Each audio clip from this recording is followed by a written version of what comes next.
Welcome back to the King of Spades. I'm Ace. I'm Apollo. And today we're going to be talking about violence within the black community. Well, we know where it mainly stems from. You know, you don't really see black people killing other black people in, like, you know, cold blood. Yeah, you don't see like a random person just like going out and just saying, I'm gonna just shoot this guy for no reason, stab this guy for no reason. You don't hear I'm feeling stabby today. You don't see no black jokers out here like, you don't see nobody crying about society, you know? So it's like, you know, when you mainly see like black on black violence, the first thing that comes to mind is gang violence.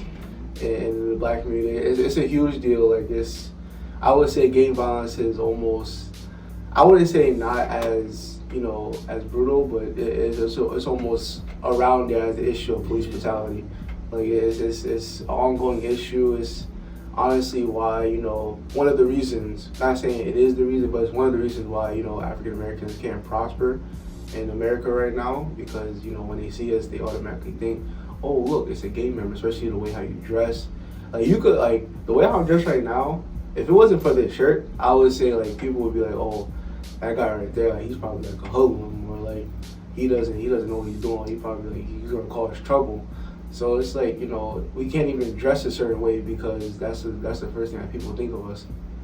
Yeah, well, I would say that, you know, gun violence is like, not even gun violence, like just like gang violence in itself is like the number one killer of black people outside of obesity.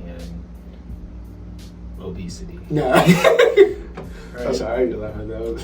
Like, outside, like, you know, the one in a million, not million, but the few occurrences of police, you know, killing black people. Mm-hmm. Like, we are our biggest enemy. Yeah. Right. And a lot of it really just stems from, in my opinion, it's like them looking for respect in a world that doesn't respect them.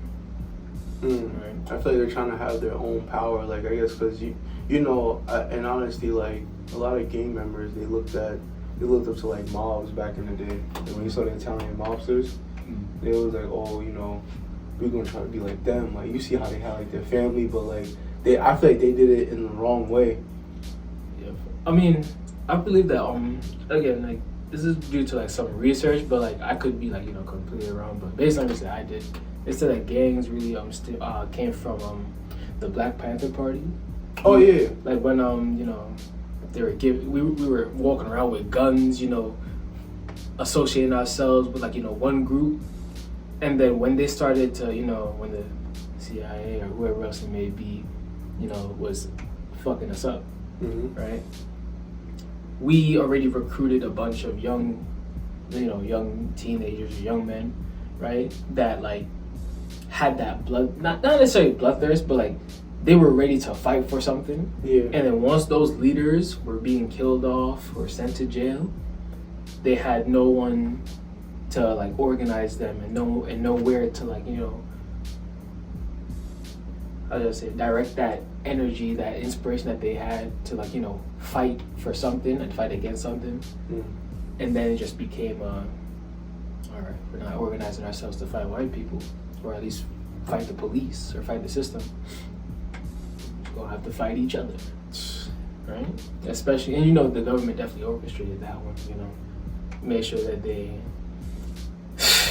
either have it. I don't know how they did. They ain't gonna tell us how they did it, but trust me when they say, you know, they putting the drugs in there, right? So people are forced to either use the drugs or sell them.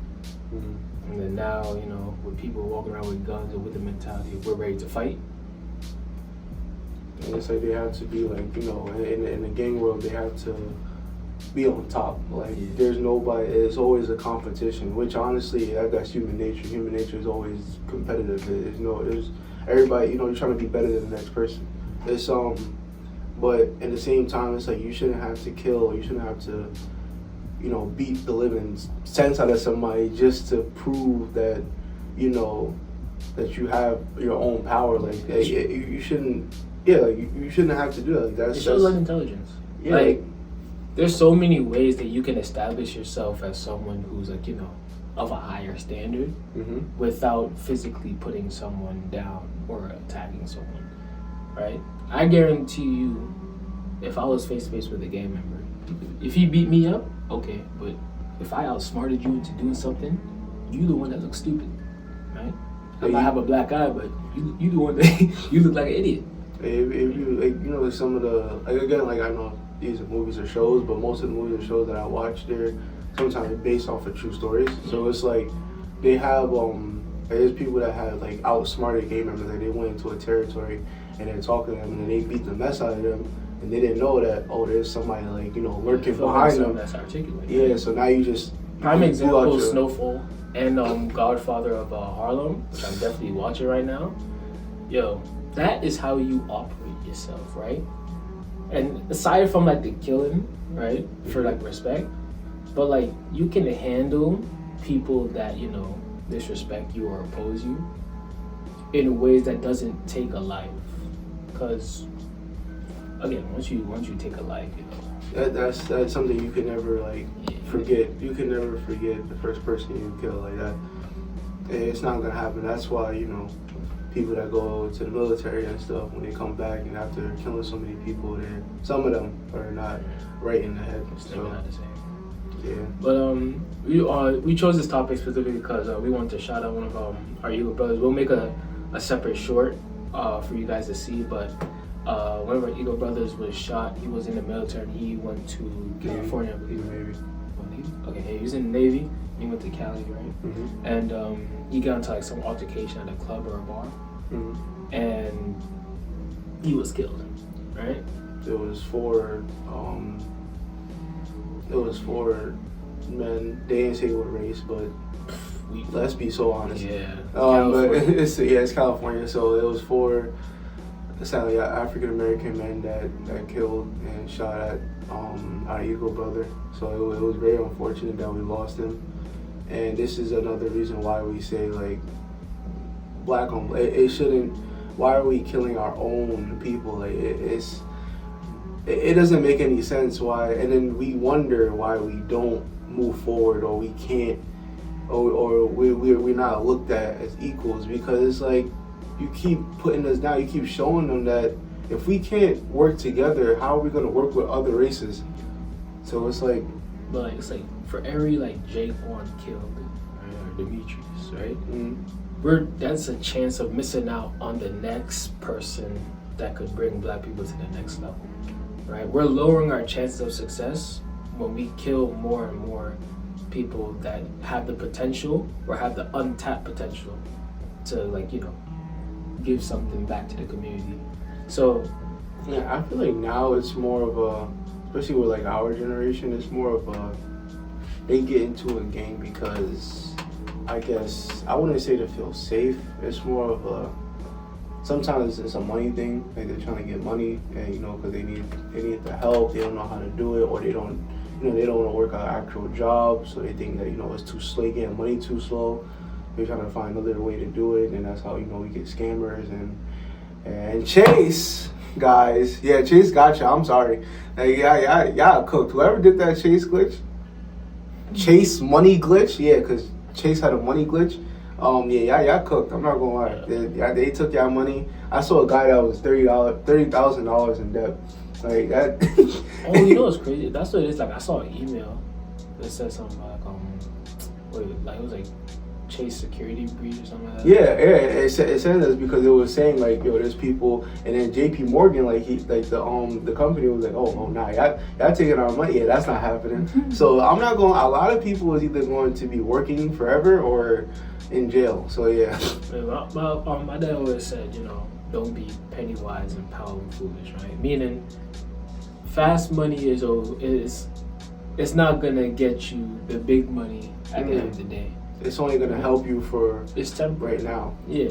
So you say invest in something that's going to make you more money over time that you can keep later on in life, right?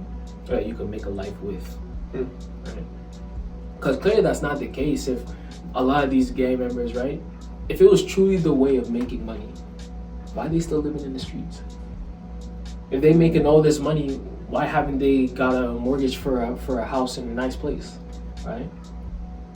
But they're still living in those same slums. Still living in the projects, not all and this money, you doing all of this, and you still watching a rat run across your floor. It doesn't Right? make any Come on sense. now. And it's more like and like I said, it's more like a alibi thing. They don't have an alibi sometimes. It can't be like, yo, I got all this money because like I'm a broker or something like that. No, they got that money. They don't have no work history. Mm-hmm. So it's like how they gonna go and mortgage for something and they don't got no background history. They don't got no work history. They don't got no credit score. Like there's a lot of these games that don't know or don't have a credit score, and they're older than us. Like it's really just a dead end road, right? And even if you just come out miraculously with all that money and try and get a house, get a car, you're gonna have to know people that know people that know people. Now, like, you can't do it. You can't just walk into a bank and say, IRS and gonna just slap slap money. you. They're gonna be like, yo, them taxes act like, because there's no way you're gonna slap. Like, I mean, when you go buy a car, that's I could say that's a little different because you're buying the car and you're like buying that off. Like if you're buying that straight off, but you can't finance a car and put down money and not have like, they're gonna ask you, what do you do for work or how much are you making? They always do, especially if you're financing or leasing, they're gonna ask you these questions because they have to see, where is this man making his money from? Is he gonna be able to pay off this car? So that's how it is. So that's why you see a lot of rappers or gamer when they go buy cars, they buy it. Like they get cash and they buy the car because they don't want to have to worry. They don't have to worry about like, oh, you know, I would say like, I know when I get my car, I'll put down money and I'll pay off with my credit card.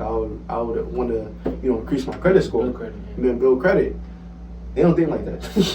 They just want to have a nice car, vroom, and show off. Like that don't make no sense. And don't get you nowhere. Like, you got a nice car parked outside of your fucking projects. Like, congratulations, I guess. And I would also say, like, you know, in the black community, I would say when it comes to violence, it's also music, because the music plays a big part in people's lives. Like they're again, like we've talked about this before, but like just to reiterate that this music is like poison to the mind. I don't know if you guys should check out the movie They Clone Tyrone, right? Where they made in the movie they showed that they were testing on black people. You know, they would play calming music, and the two, like, you know, people in that box would, like, you know, they'll hug, you know, show love to each other, right? Mm-hmm. And then they'll play some, you know, normal hood music, and then they start fighting, right? Just to show like frequency does affect the vibe of people. You know how like when you listen to a certain type of music, and there's like a certain like beat to it, a certain frequency, and then you just feel like the adrenaline, like you ready to do something. Yeah. Right? That stuff's real, right? And especially those lyrics, right? Though you might not know what they're saying, your mind is still picking up those lyrics, and it's internalizing whatever is being said. So when you have like, you know, the drill rap and stuff like that, where they're talking about like, you know, the most heinous things, they're like, oh, I just like the beat, but like subconsciously it goes further than that, and that's what often leads to people making, you know, bad choices, right? Just being overly aggressive to people just because. Yeah, and it's like you know, like I was raised around like, you know, different types of music. I listen to drill music. I can't get into it. Like, it's something I can't just sit there and be like, yo, I'm gonna sit here and play the game. I'm gonna sit here and like in my headphones while I'm traveling, listen to drill music. I can't do it. Like I will put on some Stevie Wonder, bro. Like I can some R&B, something. Like I can't sit there and just listen to just so much hate and killing and like that's too much. I can understand like when you listen to 50 Cent, sometimes like you hear like some killings or, you know, stuff like that, but that's not the only thing that they talk about. Like, but then when you listen to drill music, it's like nowadays it just sounds demonic. It just sounds bad. Like that. Like definitely like explore different music tastes. Like I'm not saying, you know, buy a country album, right? Because I ain't even gonna do that. But like, you know, me, like I'll put on some reggae, right?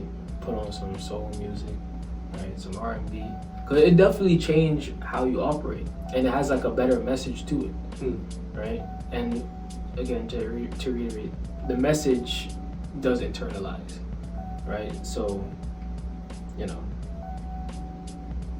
go out there, just explore different music, right? Explore even especially food, right? They like certain foods have been associated to like, you know, messing with your hormones itself, right? So you see like some woman, right? I believe it was Dr. Sabi's daughter that talked about her experience dealing with other women that like when they would eat chicken, right? Because they pump the chickens up with so much hormones, if it like messes with like the enzymes within their body and changes the way how they act, right? So they might be overly aggressive or overly sad, right? I've experienced it too. Like when I look back, like I'll say be eating some chicken or eating some meat, right? Oh. Right? And then like soon after I'll be feeling like a little like low-key depressed, right? Now granted, you know, the knowledge that I've gained, you know, makes me kind of sad, but like I was feeling like crazy under the weather or crazy angry. And then I reflect back and I'm like, damn, this really happened when I was eating this, right? So the food that you definitely eat also affects how you move, right? No one is safe from, you know, the hormones that are pumped inside of the food and then internalized into your body, right? Yeah, I mean, like it's just because like when you sit down, that's why they say like home cooked meals are like the best cooked meals, because like when you get some, you could get the same thing that you were gonna cook at home outside, but knowing that you cooked it, or even like your mother or your father cooked it and you eat it, that's like, it feels like your body and everything like retains it. It feels it's safer. Like it's like energy. That's why I would never, or nobody in my family, we never cook when we're upset, because it's like it's a spiritual thing. It's like when you're cooking, you shouldn't be you put love into the food. That's why we put on some music, like we jam while we cooking, because it's like it's a spiritual thing when you have food. Like you're supposed to sit there, eat it, enjoy it, digest it, poop it out, and you have that energy. That's how it is. When the grandmas and the moms and the aunts say, "Oh, I cook this with love," that's why it tastes so good. They genuinely cooked it with love, right? And that's why like. And you could sit there and copy the recipes and stuff like that. It just don't come out the same. It won't come out the same. It might be alright, it might be good. You can eat it, but it won't be the same. It will never be the same. And also, it's not only like the home cooked meal itself. It's if you know where it came from, right? Like, there's a difference between even the chicken that you would buy at the supermarket and the chicken that say you would raise, right? If you had your own, you know, land to do so, right? You would definitely taste and feel the difference, right? Because you'd be treating it the way how you intend to eat it, right? But yeah, there's so many components that add to like the violence of it. But again, it just goes back to like history, you know, when you're mistreated and you just want to like, you know, you gotta get that out of you, and it has to go to someone, and you're too scared to do it to the people that did it to you, so you look to your people. Maybe like, yeah, I'm gonna do it to that guy. You see, say I gotta walk over the street, I'm gonna beat him up, and you know, prove something. I don't know what you're proving. Like that's small dick energy. Yeah, like right? I honestly, like, if you're so gangster and you know how history works, right?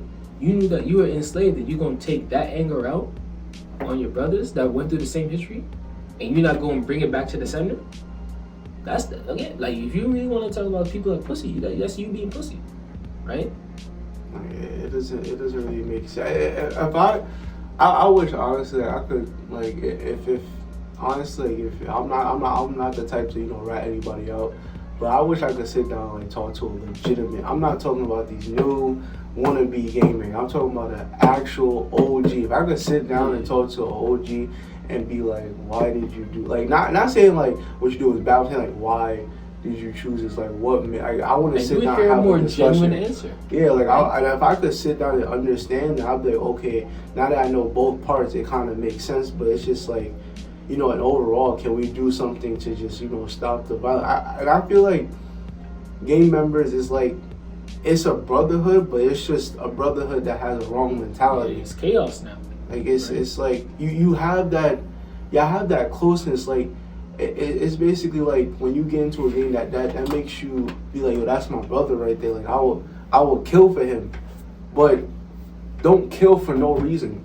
Like, don't kill because somebody else. And don't kill another brother for your other life. For another brother, like why? I just cause it more because my dad always told me, when you kill somebody, that person has somebody watch. That person has family. Mm-hmm. So it's just gonna be an endless amount of killing. No matter how much you think it's over, it's not over until someone says, "I'll stop." Or yeah, I forget. Like, it's never going to end. That person's gonna have family somewhere else that's gonna want to get back. It's endless. It's endless. But like those people that like those OGs, like when I guarantee, like when they give you those answers are usually aligned with, it's a product. Like, I was just a product of my environment, right? I had to struggle, so I had to do something to get out of that, right? And I had other people that I had to bring up with me, or other people that I also had to protect, right? So they had their reason in the sense of its survival, right? That was the only way that they were gonna get their head above water. But you ask these kids nowadays, granted I don't know all their situations, but they're not doing anything to better their community. Like, everything is just, oh, I want to be hard. Yeah, like, I want to be like why? Like, why don't you? I want to seem dangerous. Why don't you want to, like, are you scared to be intelligent? Like, is it? There's nothing wrong. I'm telling you right now, there is nothing wrong with being a geek or a nerd, bro. Like, if you look at the nerds now, you see like Bill Gates, you see Stephen Hawking, you see all these quote unquote nerd, people bullied them and called them nerds. Yeah, they're billionaires. So it's like, what is so? And not saying like, oh, you got to go home and invent some big massive thing, but why can't you put your intelligence to something that can help out the community or help out, like, be, and not saying everybody got to be an influencer like that. That's like the big thing. Everybody wants to be an influencer. Why? Like, I mean, yeah, we're doing a podcast, but we have our own lives. Like, we have other things that we have to do. It's not like, this is not like our main thing. Like, everybody's taking to their phones, this is my life, I do this, I do that. Nobody gives a fuck. Oh my days. Like, I be seeing the most useless day in the life. Like, day in the life of a paper boy. Yeah, I'm like, I don't even know how you ride your bike. I don't care. Like, it's like, it's a sad thing that we pay more attention to, unnecessary stuff than to, better our community and better our, health. So it's like, honestly, I just feel like when it comes to, like, to wrap this up, I feel like, when it comes to black on black violence, it's just something that we have to come together and be like, it's unnecessary. It's very unnecessary, and it's just dragging us down and dragging us back to where we were. Like, you're just letting them win, and they only gotta lift a finger. And if we're doing the final messages here, it's just, we can do so much better. We really can. And let's leave the violence, the violent tendencies to, they know who they are. I ain't gotta say it on there, but we see who's doing the mass shootings. We see who does the brutal murders. We see who was dragging people on the streets by their car in some rope. We see who was lynching. We see who was dismembering. We see who was beating. We see who's doing the school shooting. We see who's doing all of the bloodthirsty actions, right? Shooting the gun is like, it's not personal, right? It's always just a bang bang. That's it, right? Yeah. Very few. Well, I mean, a little punching, okay, someone getting jumped, okay, right? But we're talking about we leave like the real bloodshed to the people who enjoy that shit. You like it's quietly almost in their DNA to not enjoy that stuff, right? You don't see this around like the world with us, right? Pay attention to who indulges in these horrifying acts, and disassociate yourself. Yeah. there's no shame in saying that you're not violent. Right? There's no shame. You're not That means that you have your head off. You're not well, I don't want to say it, but I guess I have to. Like, you're not a wimp or you're not a pussy. Like, if you technically not, if you're not hard, like. You see that like some of the most intelligent creatures, right, are often, not violent. Right? Take an elephant, for example, right? It's an elephant will fuck you up, but still, right? It's like, very calm. It's very passive. Yeah. But it will mess you up. Like if you like try to hit an elephant, he won't even have to like swing at you. He could just stomp on you, and you're dead. They'll mess like it's not soft. It's restraint, and restraint is intelligence, right? But that was our episode. Thank you for watching. Check out our Instagram, TikTok, and comment on the video, like, subscribe, notification, right? And we'll see you guys in the next video.